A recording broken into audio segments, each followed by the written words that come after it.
कहीं एक खूबसूरत बाग था जिसमें हर तरफ रंग बिरंगे फूल खिले हुए थे। इन फूलों के बीच एक प्यारा सा दरख्त था जहां नीले रंग की एक खूबसूरत चिड़िया रहती थी। सब उसे नीली कहकर बुलाते थे। नीली चिड़िया न सिर्फ खूबसूरत थी बल्कि बहुत अक्लमंद और नेक दिल भी थी। वो हमेशा दूसरे परिंदों की मदद करती और छोटे बच्चों को कहानियां सुनाती। नीली को गाने का बहुत शौक था और उसकी आवाज जंगल भर में मशहूर थी।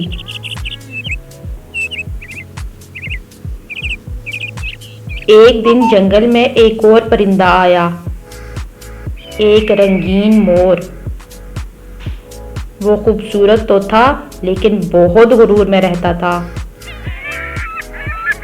उसका नाम शाही था। जब उसने नीली चिड़िया को गाते सुना तो वो हसद करने लगा। ये छोटी सी चिड़िया मुझसे ज्यादा मशहूर क्यों है? मैं इसे चुप करवा दूंगा। शाही ने दिल में सोचा। अगले दिन शाही ने तमाम परिंदों को इकट्ठा किया और बोला, आज से जंगल में सिर्फ मैं गाऊंगा। नीली की आवाज अब पुरानी हो चुकी है। सब परिंदे हैरान हो गए। कुछ ने शाही की बात मानी, कुछ नीली के हक में थे, लेकिन नीली खामोश रही। उसने कुछ नहीं कहा, बस दरख्त पर जाकर बैठ गई। नीली ने गाना छोड़ दिया। बाग उदास हो गया। परिंदे खामोश हो गए। हर तरफ सन्नाटा ही था। शाही ने गाना शुरू किया, लेकिन उसकी आवाज में गरूर था, मोहब्बत नहीं। परिंदों को बिल्कुल भी मजा नहीं आया।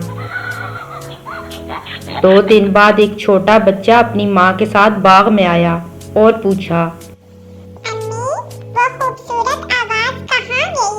वो नीली चिड़िया क्यों नहीं गाती? माँ ने अफसोस से कहा, शायद किसी ने उसे चुप करा दिया।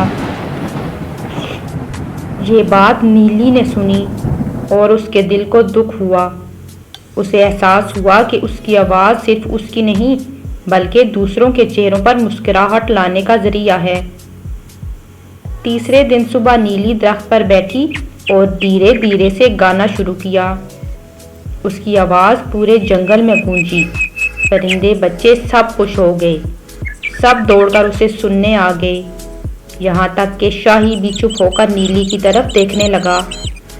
जब नीली ने गाना ख़त्म किया तो शाही आहिस्ता से उसके पास आया और बोला, माफ करना नीली, तुम्हारी आवाज में मोहब्बत है जो मेरे कानों में नहीं। तुम सच में जंगल का कीमती खजाना हो।